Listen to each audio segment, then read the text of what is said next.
1922, ano em que o Brasil comemorou o centenário de sua dissolução oficial dos laços coloniais. É um ano-chave da história nacional, o momento em que ocorreram fatos notáveis que repercutiram por décadas e repercutem até os dias de hoje. A Semana de Arte Moderna, a fundação do Partido Comunista do Brasil e a revolta dos 18 do Forte. O país ainda sentiu os impactos do passado recente, epidemia de gripe espanhola, problemas no âmbito da economia e no campo político, indicando a fragilidade dos acordos políticos que sustentavam os primeiros momentos da República. A organização de movimentos reivindicatórios dos trabalhadores, como a Greve Geral e a Insurreição Anarquista de 1918, progredia e assustava os donos dos meios de produção.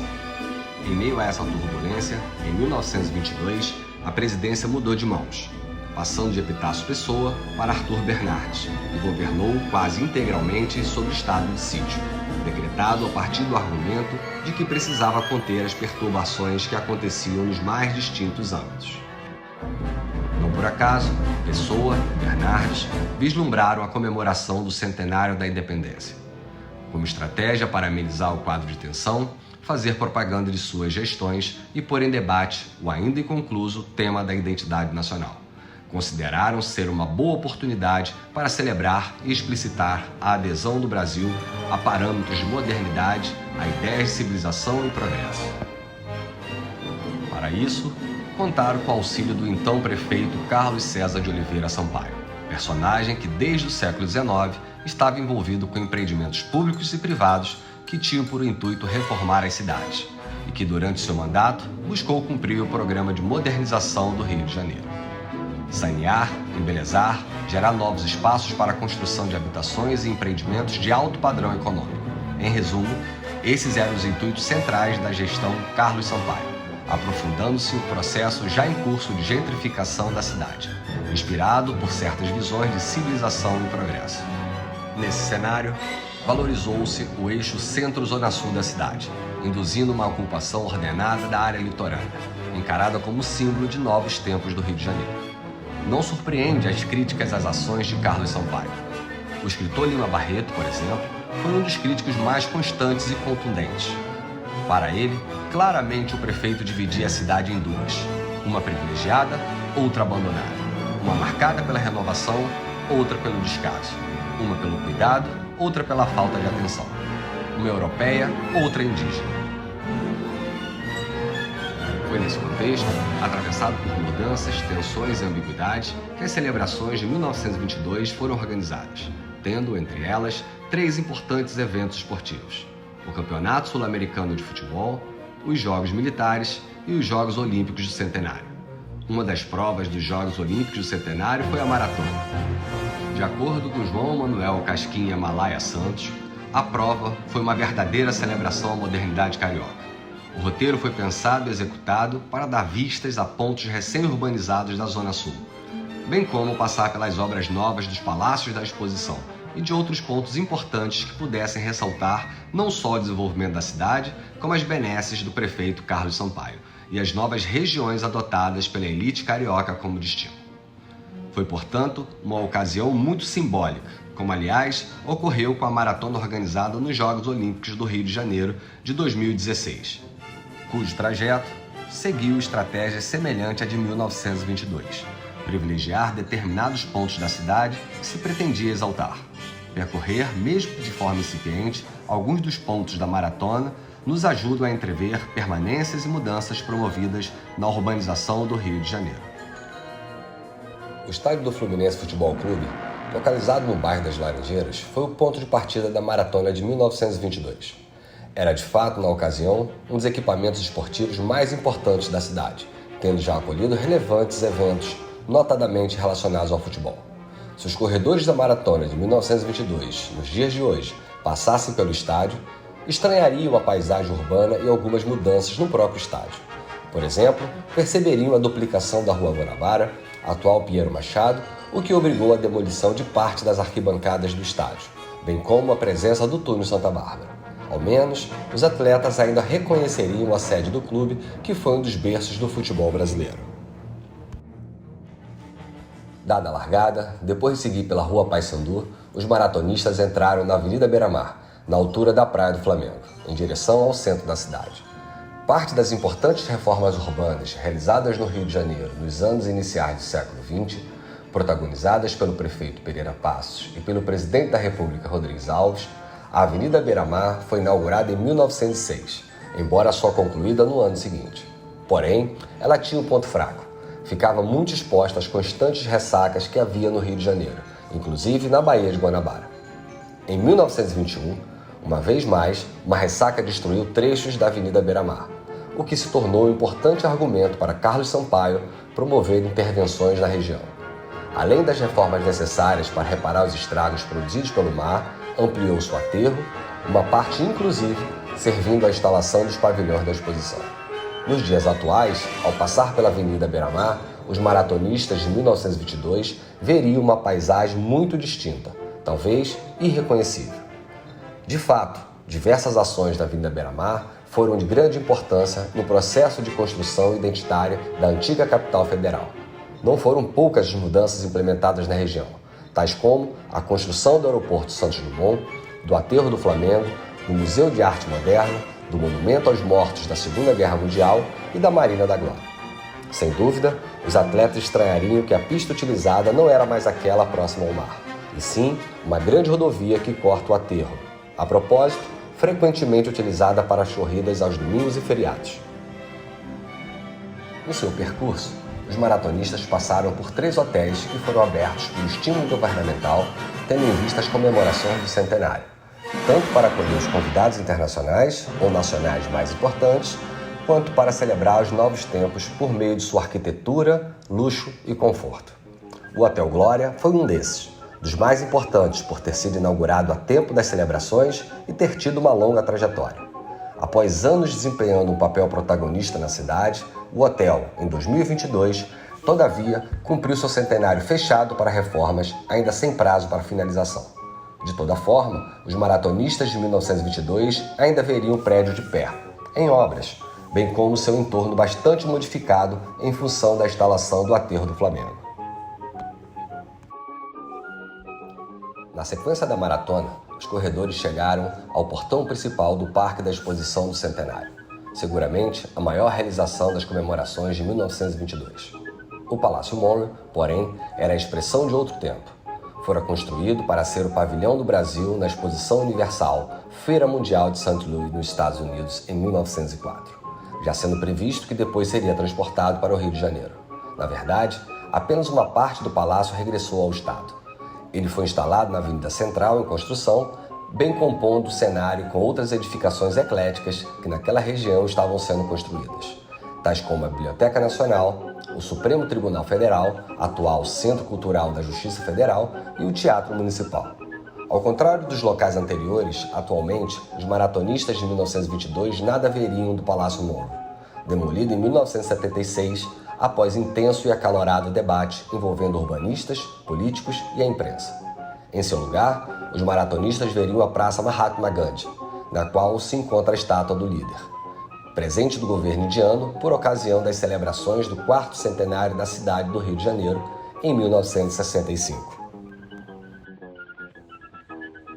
Os maratonistas não ingressaram no Parque da Exposição do Centenário.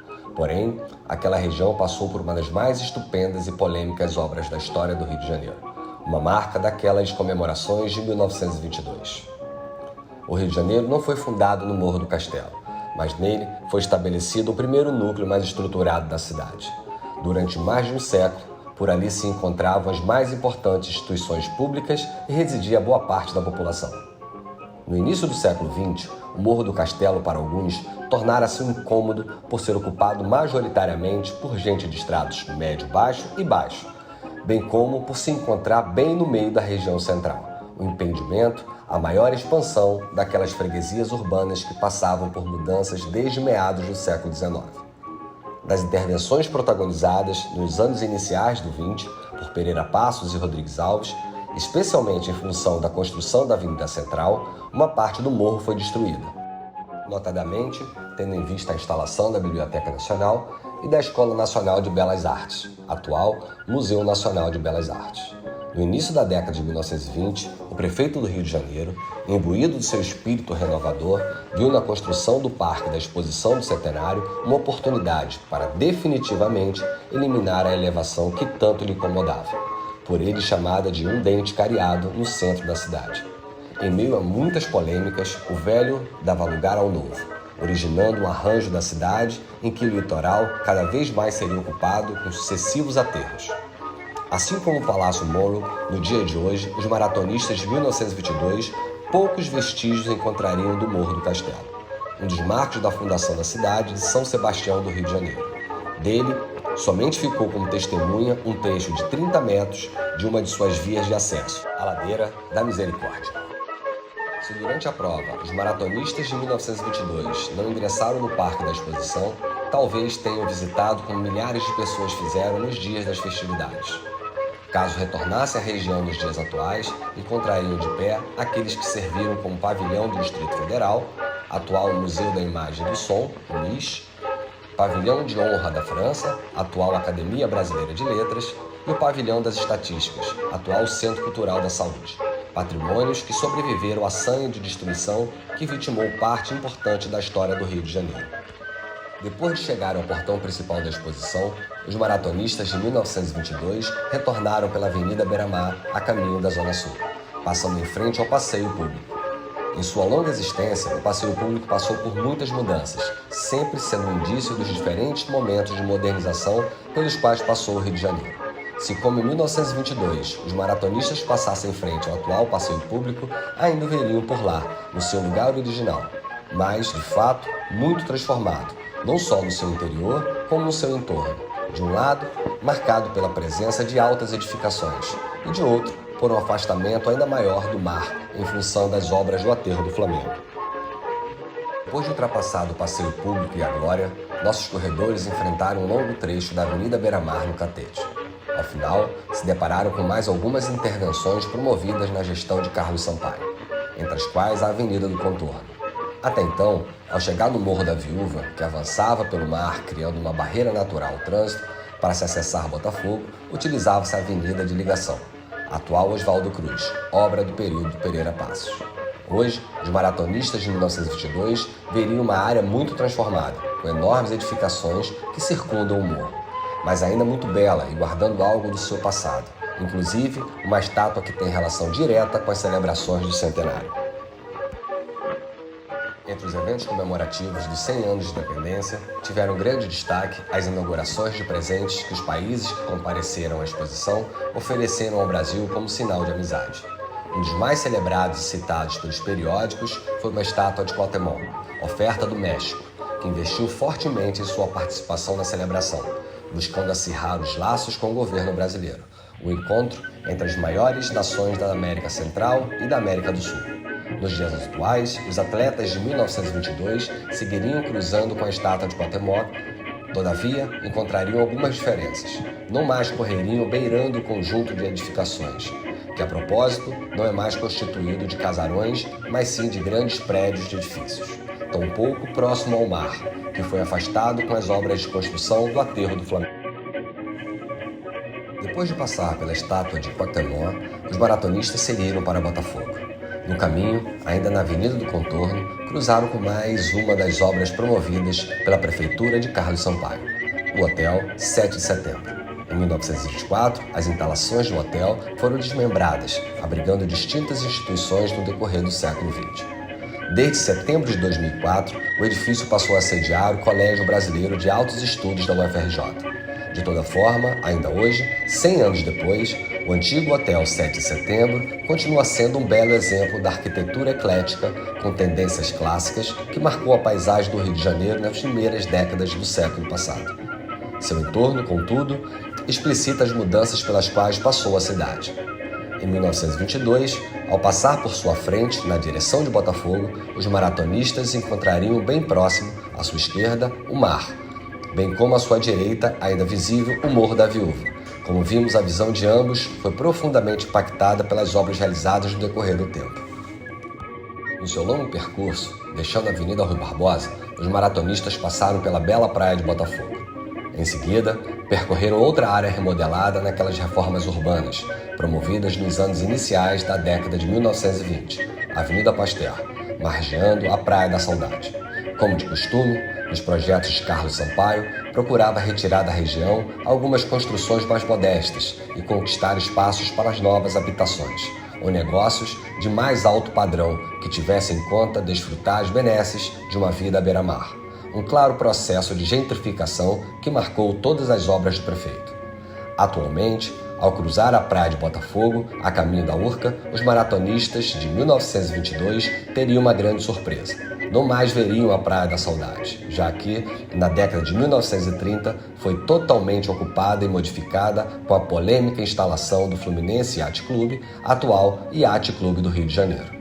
A despeito das mudanças, a Avenida Pasteur permanece sendo uma das mais belas do Rio de Janeiro. Ao longo dos anos, foi preservado ali um conjunto importante de prédios com grande valor histórico e arquitetônico, como o Instituto Benjamin Constant, o da Universidade Federal do Rio de Janeiro e o do Museu de Ciências da Terra. Em seguida, os maratonistas passaram pela piscina utilizada nos Jogos Esportivos, promovidos como parte das celebrações de 1922. A piscina construída utilizou uma estrutura já existente, a Ponte Cais, instalada em 1908. Apenas se delimitou mais espaço para formar um quadrilátero e se instalaram arquibancadas para permitir maior conforto para o público interessado nas provas e partidas. Após a realização dos Jogos Esportivos de 1922, muitas provas e competições tiveram como sítio a instalação da Urca, especialmente partidas de polo aquático. Porém, com o passar do tempo, o surgimento de outras piscinas e a deterioração das condições de balneabilidade da Baía de Guanabara, o quadrado da Urca passou a ser utilizado como ponto de atracação para embarcações pesqueiras e de passeio. Assim, os maratonistas de 1922 talvez se surpreendessem ao saber que nos dias de hoje, a maior parte da população sequer tem ideia de que o espaço fora construído para fins esportivos. Eles próprios teriam dificuldade de vislumbrar seu formato original, tal o número de mudanças promovidas. Exaltar o mar do seu encontro com a cidade renovada, a fim de celebrar a adesão às ideias de modernidade, de civilização e progresso, esse foi um dos intuitos das reformas urbanas promovidas por Carlos Sampaio. Não surpreende, portanto, que os corredores tenham percorrido outra via simbólica do conjunto de mudanças promovidas desde Pereira Passos, a Avenida Atlântica, localizada naquele bairro que, nos anos de 1920, já começava a se constituir em uma referência para o Rio de Janeiro, Copacabana. Mesmo ainda sendo bucólica, a Avenida Atlântica foi se tornando uma área valorizada pela vida elegante da cidade, lugar de footing e já algumas atividades noturnas promovidas em casas de particulares ou hotéis que foram se estabelecendo no bairro. Os automóveis por elas desfilavam, linha de bonde facilitavam a chegada de frequentadores. Os maratonistas viram um pouco desse frenesi ao por ali passarem. Se hoje percorressem a Avenida Atlântica, os corredores de 1922 poderiam até recordar de algo do passado, mas quase nada lembraria aquele passado bucólico quando a água do mar chegava próximo ao calçamento. Alguma coisa, porém, ficou daqueles tempos, é verdade. Esse é o caso do Copacabana Palace. O hotel, com estilo eclético, inspirado nos hotéis balneários da Riviera Francesa, também fora construído tendo em vista as comemorações do centenário.